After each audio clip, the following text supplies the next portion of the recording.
Hi, this is Lara from astrolada.com with your October 2019 videos, and I have great news for you.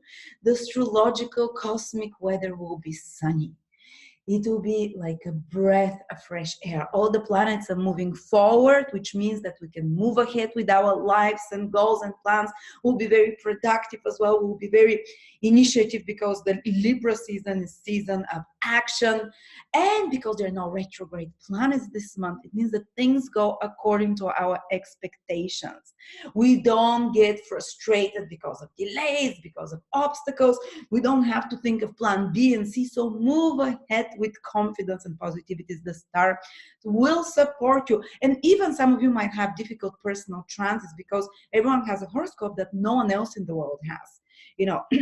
And you can check what your personal transits will be like from my birth chart, from my birth transit calendar, basically, which is for free. And here you can see how it looks from astrolada.com, and you can see all those transits specifically for me. No one else in the world has them at the same time with me. And if you happen to see a difficult transit, here they have explanations, for example, like this one, and it's more complex, it's more difficult. Still don't worry, because overall, the astrological weather that I'm talking about in those videos will be so positive that it will basically, the outer circumstances will support you, will help you overcome whatever difficulty it is in your personal horoscope. And this is a season of love and relationships as well in October. It will be very much focused on relationships, on others, on bonding with others, because this is Libra season after all. And because of that, me and Natalia are making a webinar, two-part webinar in 2 days on love and sex. Natalia will focus on the practical side, on how to bond sexually with the different signs. I will focus on the love aspect of it. It's for beginners or advanced people. I'll give you my deep insights. What does each sign want? What does each sign love? How to be loved? The love languages of the different signs and the positions that show those love languages. So do join us towards the end of October sometime. And also, there's still open places for Bali with me and Natalia.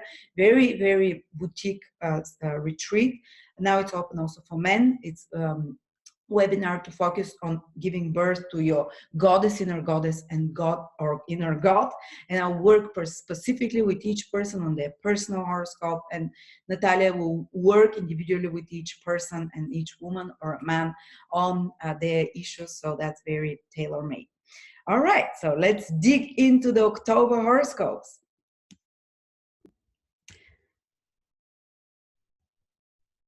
Taurus, Sun, Moon, or Ascendant. This month will be especially productive and active for you in regards to your work and worldly responsibilities and duties. You will get a lot of things done. Why is that?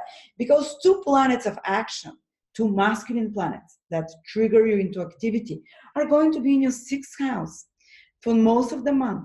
And the sixth house is with duties, with responsibilities. And those planets, they love masculine and as we call them, cruel planets, because they require action and mobilization of willpower.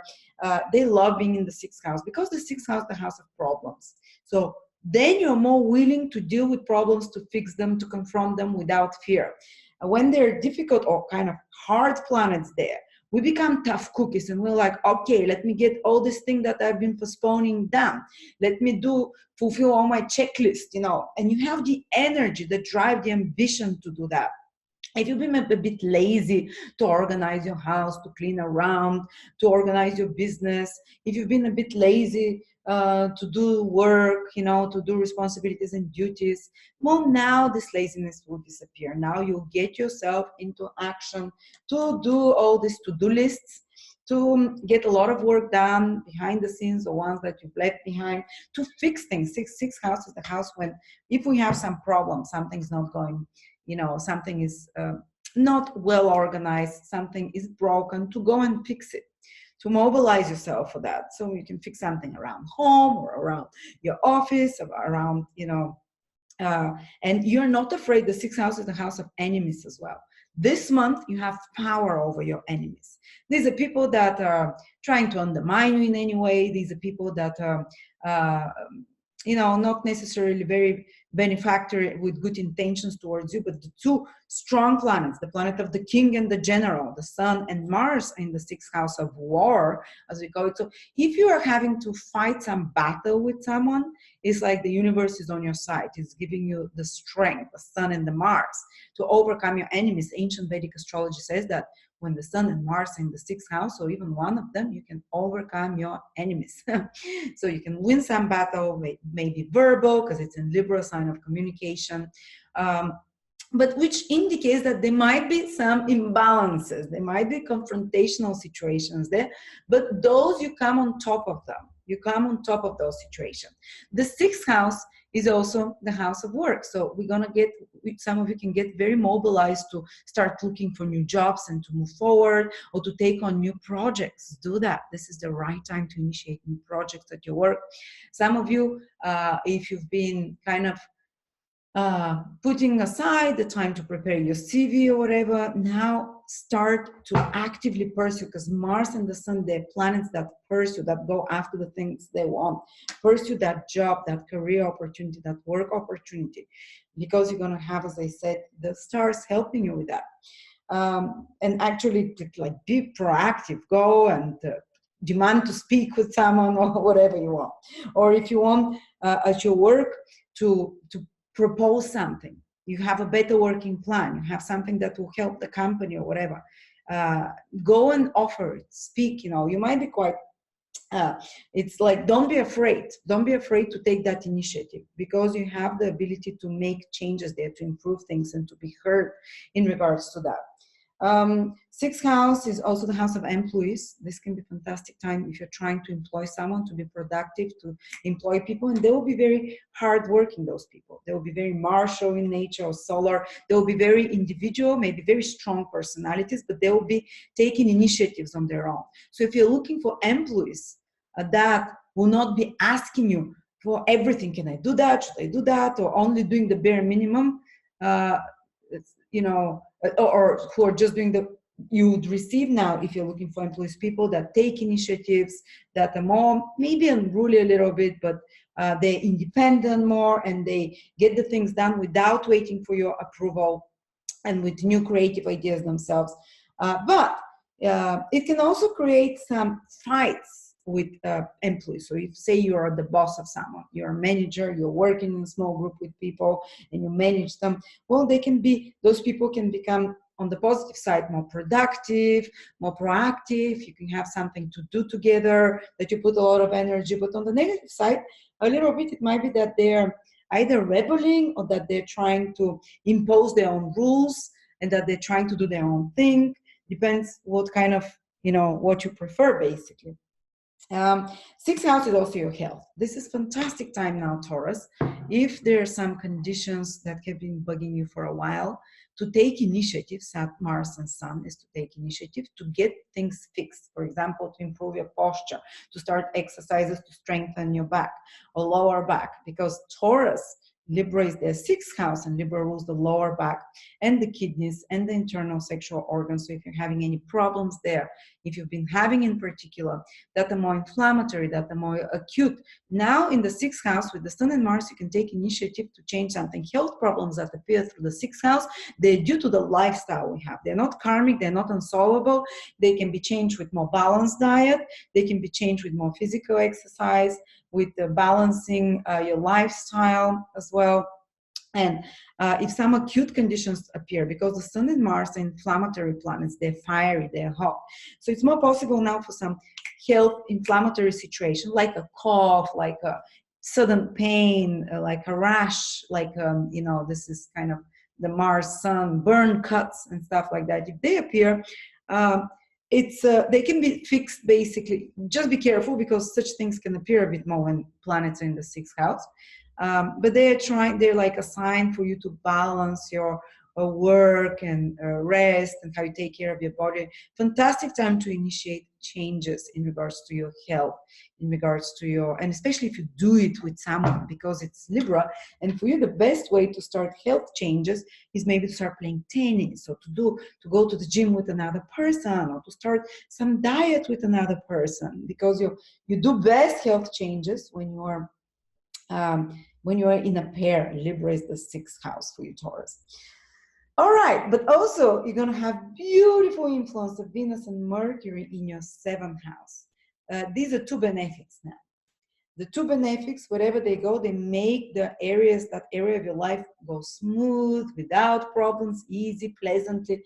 And the seventh house is the house of partnerships, agreements, peers, people that you uh, uh, even love, committed relationship, marriage partner, boyfriend, girlfriend. So you see, the pleasant things in your life in October will mostly come from this area of your life will mostly come from relating with others, with collaborating with someone to do something, and someone can help you for something as well. Some good influence and kind words can come to you from another person, but also you're much better now to approach others because you'll do it in a very smooth way, like Venus and Mercury way, with very good smooth good words. You can use um, um, smooth and intelligent words and communications to approach to achieve agreement. This can be a good month, for example, to sign contracts, because the seventh house rules contracts. Mercury is moving direct, so is Venus there. If you have to sign any agreement, if you have to collaborate in a business project with someone, do it. It's going to be good. Something good will come from there. If there were some problems in your relationship, Mercury and Venus can make this month a month of healing, of maybe your partner had some problems. They can improve this month. There can be more positive developments in the life of an important personal or business partner as well that affect you positively. Some of you might even meet someone, because Venus is visible in your seventh house, and your Venus rules you as Tauruses. So you might be involved more personally in relationships that feel smooth, that feel more pleasant, more agreeable. You can have some very good, deep conversations, because they're in Scorpio. Mercury, the planet of conversation in Scorpio, on a deep, intimate level with a partner as well. So anything that you do together with another person, for the most part of the month, will be blessed with positive results and with easy development. So my advice is, go ahead with your work projects, with the Sun and Mars. Be more unapologetic and driven there and ambitious. Wow, try and collaborate with another person, because you'll receive a lot of positive help from another person. Also, there can be the appearance of more spiritual people, because Mercury and Venus together, they are spiritual or artistic combination. So you can notice more gentle, more agreeable people around you in October, more pleasant experiences, more pleasant conversations with others on one-to-one as well. If you want to go on a date, I think that would be a good time as well, on a business meeting as well. If you want to reach clients, seventh house, the house of sales, to make an agreement with someone that is mutually beneficial for both, or to reach wider audiences. Now can be a good time for others to see you in a benefactory light, for you to reach out to others, because Venus, the planet that rules you, and the first house of action is in the seventh house of the public audience, combining with another. So if you put your in a very gentle way, you should do it in a Venusian way, and you can gather more large audiences, followers, clients, feel more popular this month as well. All right, and possibly even more intelligent and attractive people will be around you. And even some of you can meet a good person in their life. It can be a trigger for some relationship. So that's the most important area, basically, for you, Taurus. As you see, nothing too stressful, nothing too negative is happening. Maybe towards the end of the month, Mars and Saturn are squaring each other. Mars from your sixth house. So it will require some extra effort in regards to work, maybe extra responsibilities that come, or duties, maybe some criticism that you can receive from a mentor figure, ninth house Saturn, or someone that you kind of authority or mentor figure. But it's for good, because there is mutual reception between Mars and Saturn, which means that they're trying to work together even though it's a hard aspect, yes, it can rub you the wrong way, or it can feel like more work or extra efforts that you have to buckle down the last week with responsibilities and duties, or even some health issues that you have to work harder on. But the ultimate goal of them is to basically, when there is a mutual reception, they support each other and they're trying to help each other. So basically, to do a better job, or to get a lot done, or to fix something again. Um, and yeah, so the ultimate result will not be something negative but positive. So there you go, Taurus. Thank you so much. Hope you come and join me and Natalia for the 2-day webinar in October on love and sex. I'll focus on the love part. It's astrological. She'll speak from the practical side, sexual advices on the 12 signs, and mine will be on a bit more than the 12 signs. It will be Venus, Mars, and the love aspect, the love languages of the signs. As it is a season of Libra Scorpio now, and they're all focused on relationships. So come and join us in Bali for a personal retreat. Just 15 people, I think. Thank you.